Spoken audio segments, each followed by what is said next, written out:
Hello po sa inyong lahat mga ka-crypto. Ako po si Pinoy Crypto Trader at sa video na ito ay atin pong pag-uusapan ang tungkol sa balitang ito kung saan si Ripple ay nagsi-celebrate na naman siya sa isa na namang talo ng SEC. Ayan. Kaya nagsasaya ang Ripple ngayon.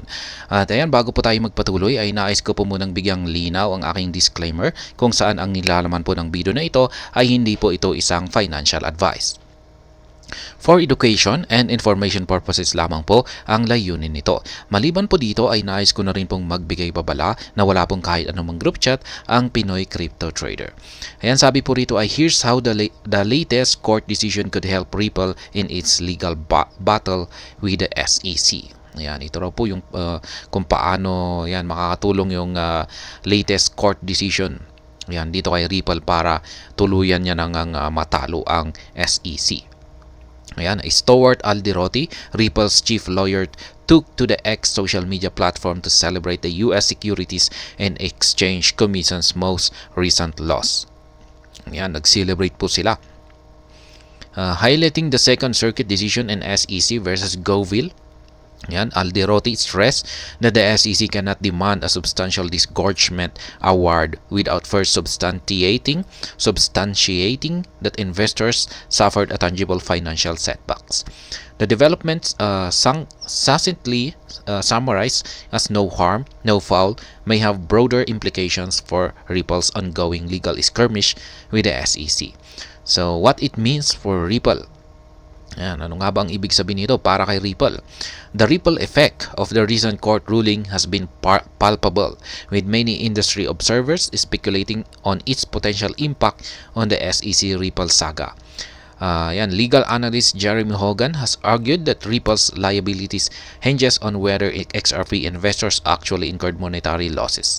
Simply put, if you bought XRP at a price lower than its current market value, Ripple isn't on the hook for any damages. Ayan, if the majority of XRP holders haven't faced financial losses, the SEC might find itself cornered, potentially leading to a more favorable settlement for Ripple. Ayan na nga.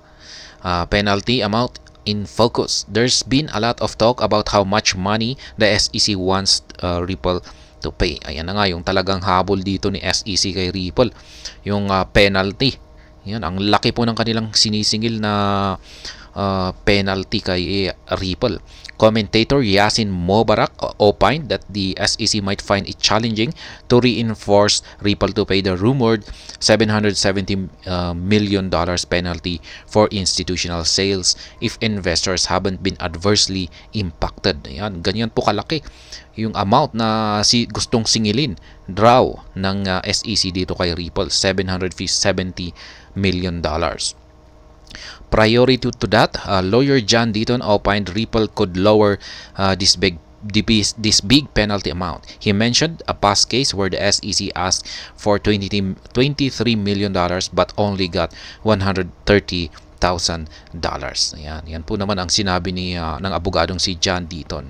Ayan, posibleng mapababa daw po ni Ripple yung $770 million na ito na kanilang penalty. Kasi meron din daw po yung isang ganitong sitwasyon. Yan, isang nakalipas na sitwasyon kung saan ang SEC ay humingi po sila yan ng penalty na $23 million. Pero napababa po ito ni Ripple ng hanggang $130,000. Yan, Deaton anticipates a similar fate for the Ripple case, meaning that the San Francisco-based company will likely successfully negotiate the fine down by a significant margin. Yan. Mukhang nagsasaya na raw po ang Ripple yan, sa isa na namang talo. Parang ayan, tuloy-tuloy na po yung pagkatalo ng SEC rito. Kaya yan, mukhang wala na po talagang laban ang SEC. Parang tuluyan na nga pong yan na nga, tuluyan na po itong matatalo ni Ripple.